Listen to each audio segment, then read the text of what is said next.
My name is Kenya, and I have a testimony to share today.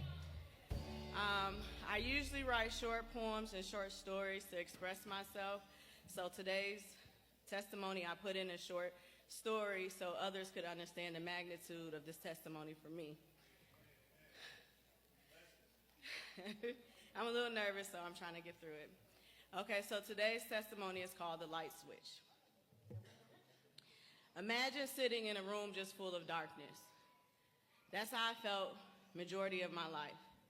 I remember as early as the age of 6 years old where I would always beg God to just not let me wake up. And every day I would still wake up. So it made me angry with God and made me bitter with life. Throughout the course of life, I finally realized that even though I couldn't make myself happy, I was really, really, really good at making other people happy. So that became my flashlight. So whenever the world got too dark for me, I would use my flashlight by doing a whole bunch of good deeds for other people, and then I would feel better. That sustained me for a long time until one day it just wasn't enough. So one day I started asking God, just give me a lamp. Just give me something to just light this little area of mine. But God said, your thoughts are not my thoughts, but I wasn't paying attention at the time. So I kept on begging for this lamp. 30 plus years down the line, I never got the lamp. So I got even more angry with God, and I said, you know what, forget the lamp, forget the flashlight. I'm just going to lay here in this darkness till it's my time till you called me home. I'm not going to ask you for nothing else. Then all of a sudden, my son got hit by a car.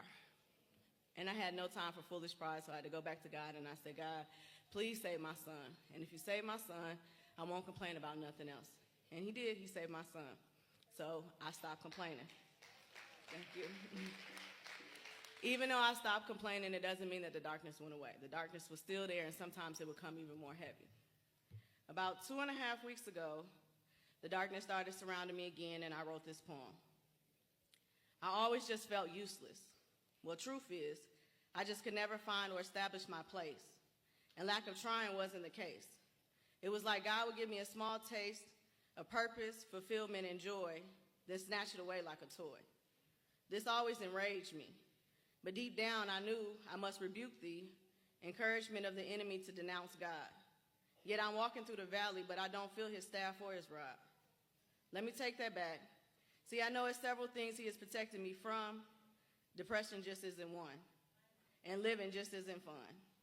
No matter where I run, Illinois, Georgia, Florida, my mind is still trapped. This will be my forever, and I finally have to face that fact.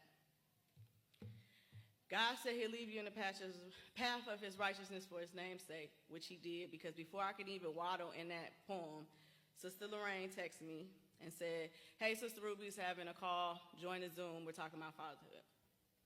I remember getting off that call, and I remember thinking it was a good reminder to know that everything that God and everything we went through in life prepared us to be the person that we are today.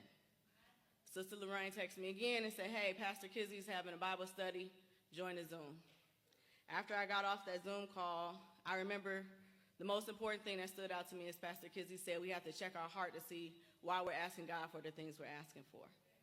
So then I started asking God, like, was I asking for this lamp all this time so it could shine on me?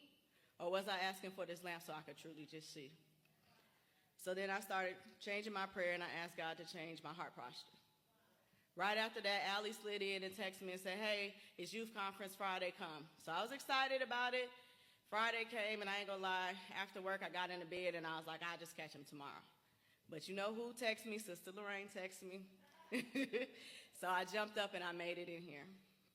When I walked in here, I felt different, but I wasn't prepared for what was about to happen.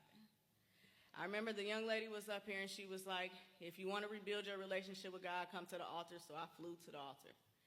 Sister Lorraine was next to me again. And as I was praying, I started saying, God, I keep hearing that you are not a man, so you shall not lie. And I know your word says, if you seek, I shall find. Well, I've been seeking. And I know your word says, if I knock, the door should be open. Well, I'm knocking. And I kept praying and saying it over and over and over again, and I was getting bolder and bolder when I was saying it, and it was like all of a sudden God said, stand up.